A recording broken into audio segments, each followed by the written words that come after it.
I have grown tired of all the single player games out there. I'm exhausted with games that are just money grabs or rely on RNG mechanics. I crave something new, something fresh, something that's actually worth playing.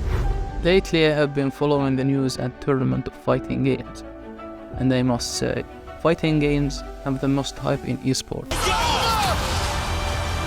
They're going crazy! There is just something about two players in a 1v1 match battling it out that can't be beaten. The FGC event looks super awesome, from the teaser to the announcement of a new character. It's as exciting as honey dripping from a pot. I have heard that the barrier of entry for fighting games is quite high, but I have always been intrigued by the skill and dedication required to become a skilled player. Before diving into this exciting journey, let me share a brief story about my experience with fighting games. I grew up in a country where gaming wasn't a popular hobby, and most people didn't even know what a fighting game was. The only place I could see people playing games was in a shady shop called the gaming room. At the gaming room, people would gather to play games, and I remember seeing Tekken there for the first time. I don't recall the exact title or the console, but I think it was on PlayStation 1. Unfortunately, they had no understanding of how to play it properly. It was all about button mashing, and whoever could press the button faster would win. To make things even more ridiculous, when they finally discovered the movie list, they thought it was a cheat code and banned it from their matches. They believed that learning the movie list would make the game unfair. After I bought my first ever console, the Xbox 360, I got the chance to try Street Fighter 4. However, I never played it online because my console was hacked. I just played it with my friends, and the strategy was simple. The one who matched the button more would win. This is the meta in my country. I remember when I first tried to do a Hadouken, it felt like a major accomplishment.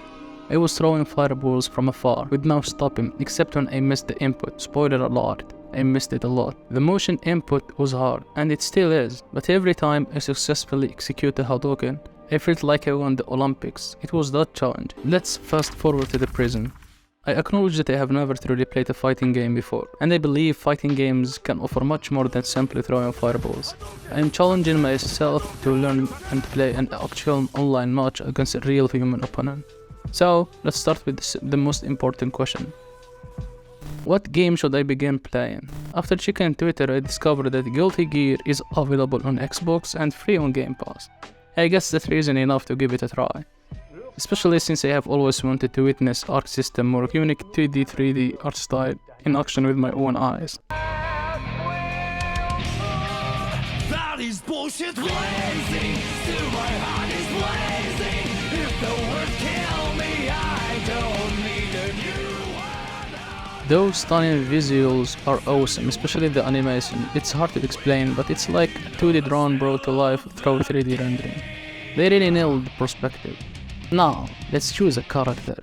There are so many to choose from, each with their unique moves and playlist. I am actually struggling to decide, but for some unknown reason, I felt like I would just choose a character that looks cool to me. Soul Bloody God.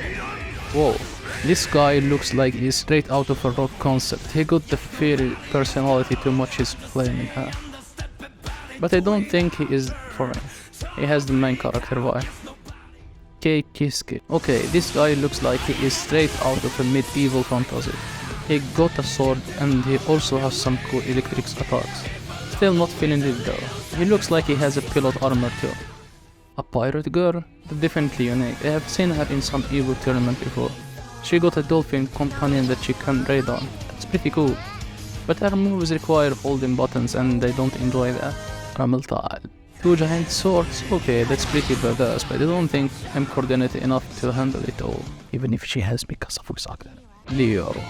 Okay, this guy looks like he is the king of lions or something. He got some cool moves, but his moves also require holding buttons, which I don't like. Nagoryuki. Samurai vampire? Okay, now that's pretty cool. But I think I want something more. A guy. Giovanna, a wolf girl. She got some sick moves, but I think I want someone with more range. Ino. I don't think she is okay enough. Zato. He looks so indie and I'm not sure what's up with his difficulty level.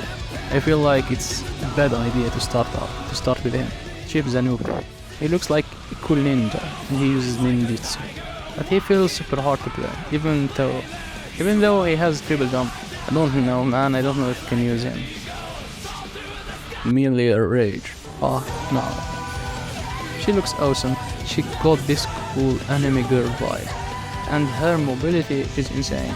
She feels so fast and she can double dash. Plus, she reminds me of a character from an anime I watched before, called Black Card. Yeah, I think I'm gonna main Melia. And that's the story of how I choose Melee Rage as my main character in Guilty Gear Strive. It just goes to show that sometimes it takes a little bit of exploration to find what's worked best for you. So, what do you guys think? Who is your favorite character in Guilty Gear Strive? Let me know in the comment below. Thank you for watching and I will see you in the next video when I become the